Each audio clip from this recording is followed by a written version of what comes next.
With SharePoint Server 2010 comes the introduction of the ribbon. If you work with 2007 Microsoft Office System Client applications, such as Word or PowerPoint, you're probably already familiar with the ribbon. The ribbon is designed to help you quickly find the commands that you need to complete your tasks. While several commands are available on both the ribbon and on the drop-down menu for a particular document, using the ribbon makes it easier and more efficient to work with documents in a library. To demonstrate this, let's select a library that contains documents in both versions and see how they compare. To create documents in folders or to upload documents in SharePoint 2007, you would use the New and Upload drop-down menu. As part of the ribbon experience in SharePoint 2010, these commands on the ribbon work in a similar way. In SharePoint 2007, checking documents in and out could only be done on individual items. Now, in SharePoint 2010, you can multi-select several documents at one time and check them in or out as a group. Viewing and editing document properties can now be done using the ribbon commands. A new SharePoint 2007 feature enables you to declare an item in a list or library as a record for records management purposes. In SharePoint 2007, users had trouble managing permissions. In 2010, the permission management commands are grouped together on the ribbon and include buttons that help you check permissions on the site and grant permissions to users. Associating workflows to documents and managing the approval and publication of documents is now accomplished in the Workflows group of the ribbon. Unlike in SharePoint 2007, SharePoint 2010 provides all the commands related to workflows in one place. Two new feature commands on the ribbon allow you to mark or tag items that are of interest to you. The I Like It command makes it easier to remember links and post items to your newsfeed, and the Tags and Notes command helps you classify items and make public your comments about them. Now let's look at some things you can do using the ribbon when working with the Documents library. The commands that existed on the Site Actions menu in SharePoint 2007 are now located on the ribbon. As you can see, the commands are available in groupings that make sense. You can select the view format, standard or datasheet, right from the ribbon. Creating and managing views used to be accessed from the Settings menu. Now they are conveniently located on the Manage Views group.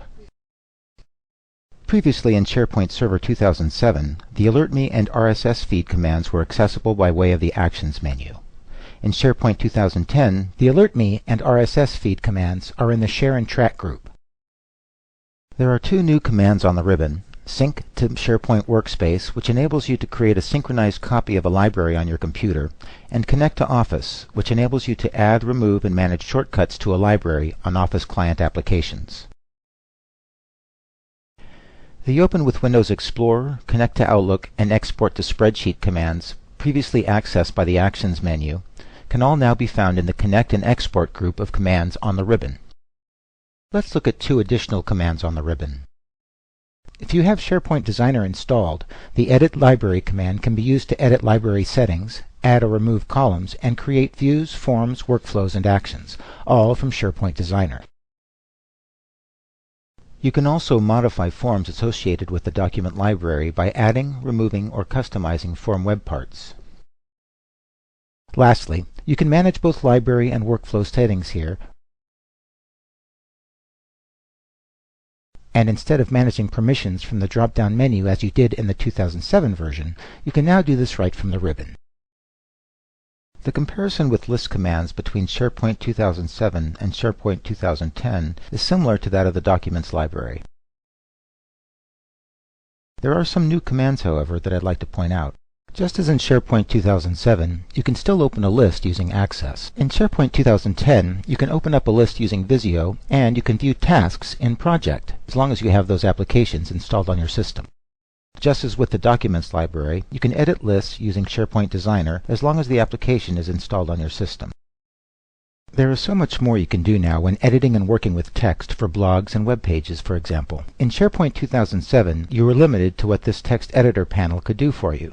Now, using the ribbon, you can use more advanced features such as having more control over font selection, style and size, spell checking, text layout options, and markup styles. Notice that Live Preview enables you to see how something will look before committing to the change. It's also a lot easier to insert reusable content and web parts. If we click the Insert tab on the Editing ribbon, we see that there is a command for almost any object or item we might want to insert onto a page. I do want to highlight several new features that the ribbon makes available to you. Inserting a picture is easier now. You can select a picture from your computer or the network and insert it without leaving the page. Clicking the Video and Audio command inserts the new Silverlight Media web part, enabling you to stream media on a SharePoint site.